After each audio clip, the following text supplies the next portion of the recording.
change what always was. One of the hardest things to realize is that we are creating our own existence. If that is so, then why did we create such a life of misery and pain, loneliness and limitation? Let's look at some truths which will help us to understand some of our own power. When we look into our lives and see the experiences that are unfolding, we are seeing situations and events that have been on the level of our past thinking. We see not exactly what we have thought, but things based on the vicinity of our expectations. We've had experiences and expectations of ourselves develop from certain experiences when we were younger. We are really the culmination of our experiences and the level to which our confidence or doubts have dominated our lives. Our childhood is littered with experiences. Our parental figures have ideas and advice for us that, by virtue of their position to us, go into our minds. We observe others around us and model our behavior on what we see and identify with. We cannot help but identify with something or someone else around us and use them to model our behaviors. These ideas at an early age are very foundational, and naturally they form the core of our personal identity. Some of these formative ideas may be rooted in misconceptions about who and what we think ourselves to be, and it can take many years to grow up and challenge these ideas about ourselves. Then, as we grow up, we see our lives playing out in a certain way. We see things that happen or don't happen, and we think that this is just the way that life goes.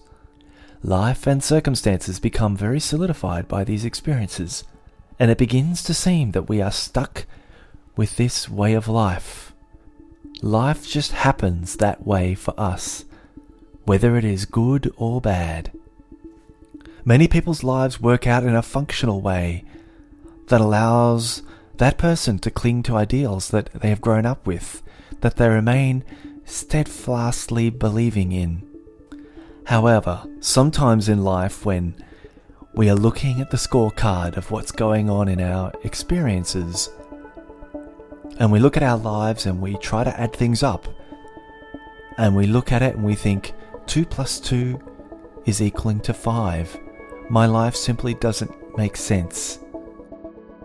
Wherever I go and whatever I do, the same dysfunction shows its head too many times, and it doesn't allow us to keep that belief system in place any longer, because the pain of going through continual heartache and struggle forces the questioning of what's really going on behind the scenes. The person is forced to look under rocks and bushes to find out what is really happening. So in a sense, pain and struggle is a good thing, because it forces us to reassess rather than remaining stuck and being okay with how things are, never changing. And in those struggles, sometimes we can cry out and say, why does the same thing keep happening to me? Why is it now getting to the point where people who don't even really care about me are starting to question the way my life has gone? Noticing that things aren't adding up for me. Was it 20 years ago that I wanted my dreams to come true and it still hasn't happened? Where did I go wrong? Why is it the more that I want something, the more it runs away from me? Why is it that bad luck is the only way I can explain my life with words? The trouble lies in the subconscious mind. The subconscious mind is the part of our consciousness that is in control of so much of our behavior. Put simply, it is a large computer-type processor that enables our automatic functions, our heart rate, pulse, and blood pressure. It controls our ability to speak a language, to perform learned actions. It controls our ability to identify faces, and even harbors instinctive reactions to everything that we are exposed to. it is also a vast bank of memory that we keep on standby and also hidden. It is the conduit to the higher mind. Yet as we grow as an adolescent, we constantly send ideas off to the subconscious. We send things off like a telegram or a text message. By identifying with something or agreeing with something in our environment, we are putting on the stamp and sending the message to our subconscious that we agree. We do this all the time, and it may be even just a fleeting moment when we made a decision. But once that decision goes through, especially at a young age, it travels deep into the mind, into the subconscious, and is then stored in a place where we may no longer remember. And this tiny moment of decision, when an idea passes before our eyes, we are deciding to agree with something, and we get all kinds of messages. Yes, I am not smart. Yes, I deserve to be treated this way. Yes, I agree to be paid almost nothing for my work.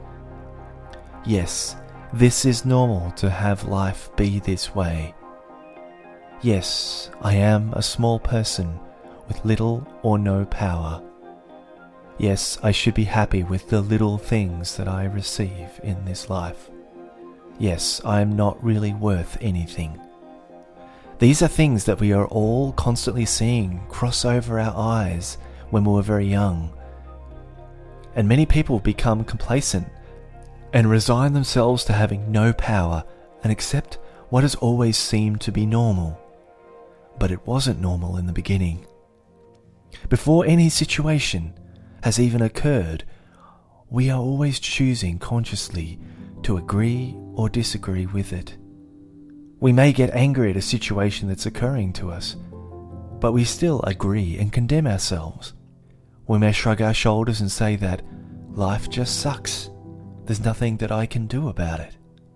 We may hope for better things to cross our eyes, yet we have a glazed look of resignation even before it starts.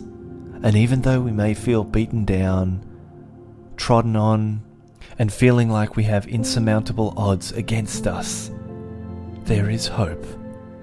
The vast power of the subconscious is like a great big ocean liner. So large and so powerful, yet it only goes where it is pointed, with that tiny little rudder underneath the ship, pointing and changing its direction, using the conscious mind.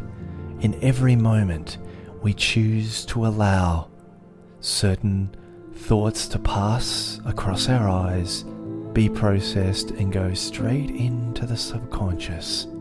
And we've been doing it for such a long time, sometimes we don't even recognize that we're doing it.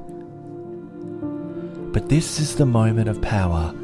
In these tiny moments, we have the awareness in the conscious mind, and bearing in our mind the vast amount of data that has been accrued since birth until now, we now have the experience to say that things don't add up.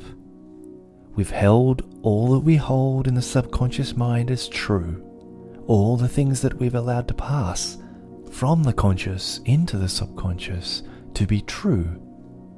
But these pains are really showing us that things really don't add up, and it's okay that things don't add up. We recognize that people with far less ability have succeeded where we have failed. People with far less kindness have received love where we have not. Others with far less creativity have shown their talents to the world where we have not.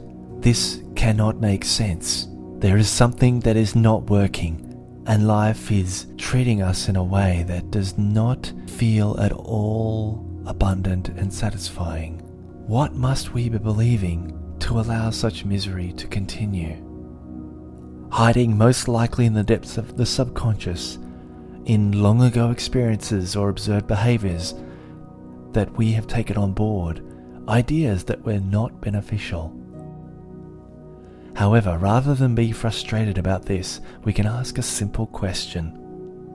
Why can't we be the ones who deserve and receive the things that we've always wanted? And whatever answer turns up, it is imperative that we realize that this is a made-up answer. It is not true. We are not what we have been copying all our lives. We are not the concepts, the ideas that have been passed on to us. We have a unique expression of divinity that we are. There is a knowing and a love and an expression that is truly magnificent. But we have been layering things on top of our higher awareness, which has become so cluttered that it is likely that there hasn't been enough space to actually be who we want to be. And recognizing that things aren't working is the first step, a very important step. Many people push it down. Many people just ignore it and fight to protect it. But as soon as we realize that what we've been experiencing is based on lies about who we thought we were, things start to change. Just a moment of questioning whether or not we are as bad as we thought we were is enough to allow the house of cards in the mind to fall. And once that space in the mind is created, there is a gap for something new. And it is important to remember that our higher mind or intuitive mind is always able to see the road ahead and is constantly, even from a young age, guiding us confidently towards what we really want in our lives. But this does not come through thinking. It comes as a knowing, a feeling, an impulse. To think is to control and to assume that things will not be handled.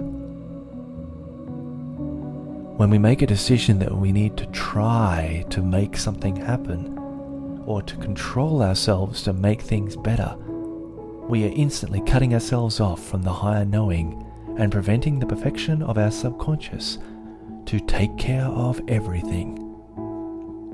To relinquish the conscious thought and let go is to hear that calling in our gut or our awareness. It is a skill that is more clear when we have practiced the art of letting go. And when we let go, we unhook our arms out of the conscious mind and stop stunting the natural flow of life. So when things pass our eyes in that split-second moment when we are using the conscious mind, it is best to allow the natural processes to occur and slip into the gear of confidence as a default and recognize that the mind doesn't know what to do. The conscious mind will never figure it out. It just has to allow yourself to do it naturally. Like the pianist who is working onto the stage or the business person who has to give a speech, we just trust that the passion and technique will flow when we get there.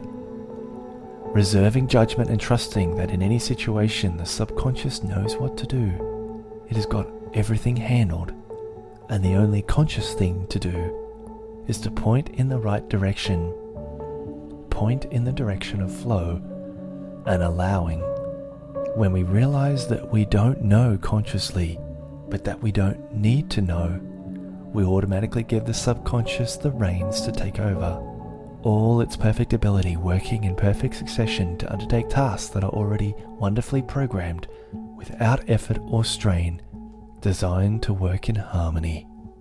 And the higher knowing that we all have is always being whispered in our ears from our higher mind, like an intuitive nudge from the subconscious.